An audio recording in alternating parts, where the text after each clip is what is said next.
Hello, welcome to the Echo Tips podcast.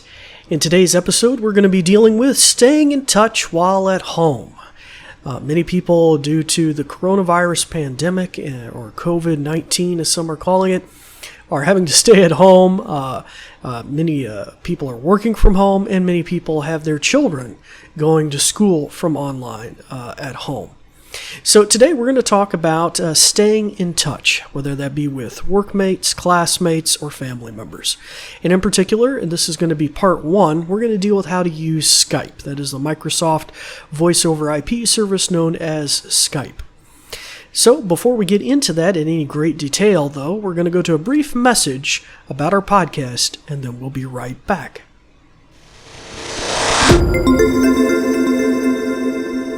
This episode is brought to you by the New Vision program at Goodwill. We're also grateful for the kind use of WVTF Studios. New Vision is a program of Goodwill that provides information services and assistive technology training to individuals with visual impairments living in Southwest Virginia. Goodwill Industries of the Valleys is a nonprofit organization serving the New River, Roanoke, and Shenandoah Valleys of Virginia.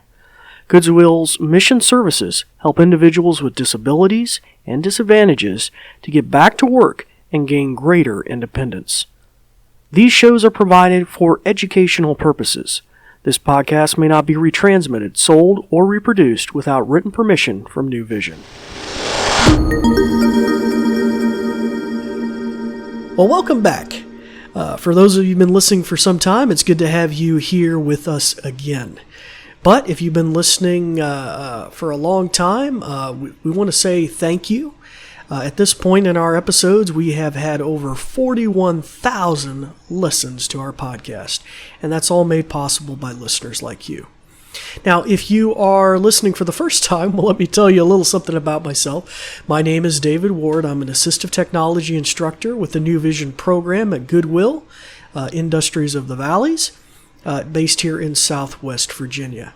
And as I mentioned earlier before, we're going to be talking about the importance of staying in touch and how your Amazon Echo or Amazon Echo devices can really help you to do that.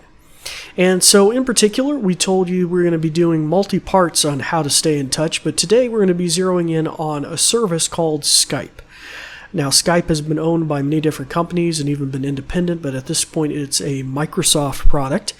But it is still very well known and almost like a verb. You Skype somebody.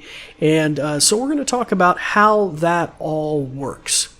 Now, to begin with, I'm going to need to ask some of you, especially if you're listening to this podcast where you have an echo in the room, to probably mute her ears so that when I'm giving some instructions or demonstrations, we're not triggering your echo at home. Now, if you're listening on your echo to this podcast, it probably won't trigger that. I think they've improved it. But if you have any additional devices, you might want to shut their ears off. Now, on the round echoes, whether it look like the hockey puck or the Pringle can, you usually have a little button on the top that has a silhouetted microphone. You push that, it has a slash through it.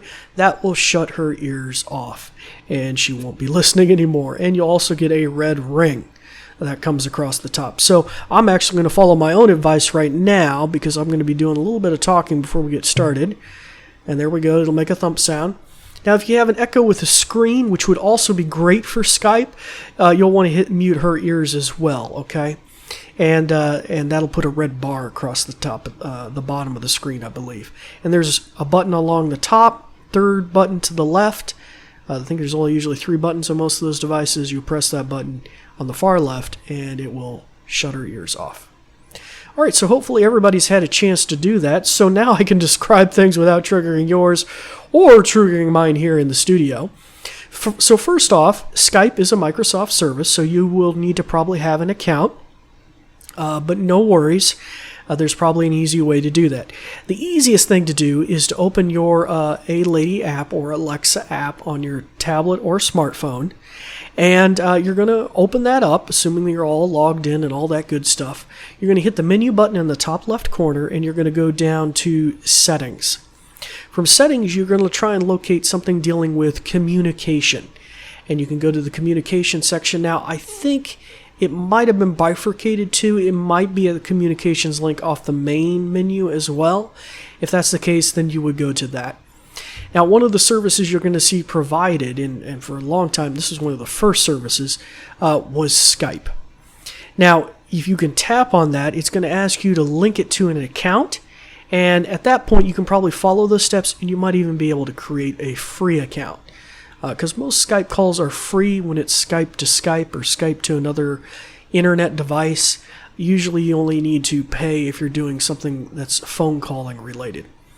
Now, many of you might have a Microsoft account set up with Office, like Office 365, or a business Office account, and many times that will validate as a Microsoft account. It's the same deal.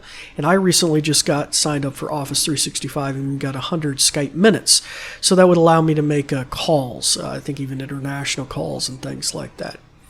So anyway, once you have that connected to your A-Lady, to your Alexa device, to your Echo, you can start placing Skype calls. Now, these can go from device to device. You could have different ways of doing that.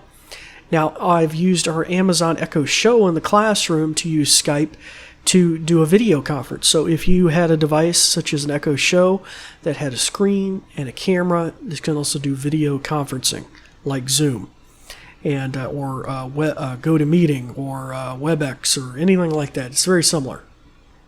Okay. Now, the beauty of Skype is that you can install a Skype app on a computer, a Skype app on a telephone, Android, Apple devices. Skype is really supported cross-platform, and I think there's even probably a web browser plugin you can use now. You just do it through the web. But anyway, that gives you a little idea of the utility of it. It can go practically anywhere. So, obviously, you would need to have the person you're trying to contact in Skype going to need to be part of your address book along with their contact information, and then you could verbally invoke that. But for today, I'm just going to demonstrate how you can use Skype to call a phone number that's listed under a contact. Now, for many people here in my area, and even colleagues or friends or different people I know, due to the current shutdown, many businesses and things like that, I have many friends or people I know that are filing unemployment for unemployment insurance, and they have to do a weekly claim. So this is a contact that I set up in my address book just to demonstrate it, and you'll see why I'm demonstrating this here in a little while. And I will say, Alexa, have Skype call weekly claim. Did you mean weekly claim? Yes.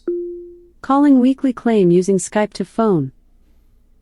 Okay. You must be calling from a touch-tone telephone. To hear instructions in English, press 1. To hear instructions in Spanish, press 2.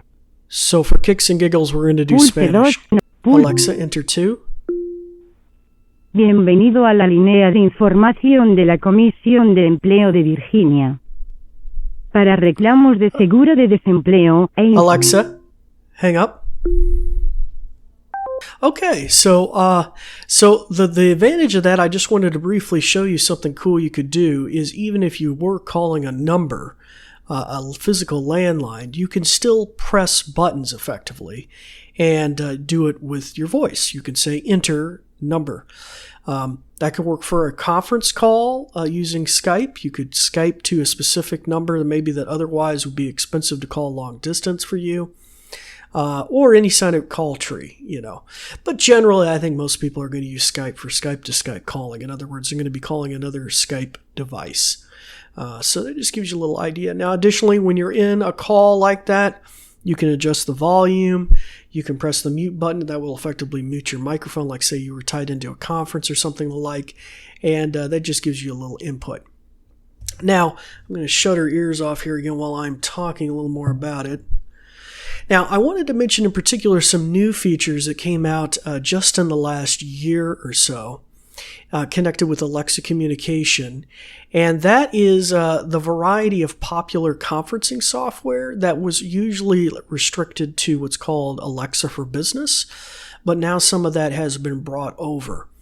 And we're going to try and address that if I can work out all the kinks in the future episode, where you can basically say, join a meeting, and you can either join, your Echo will go out, look on your calendar, find the credentials for logging into that meeting.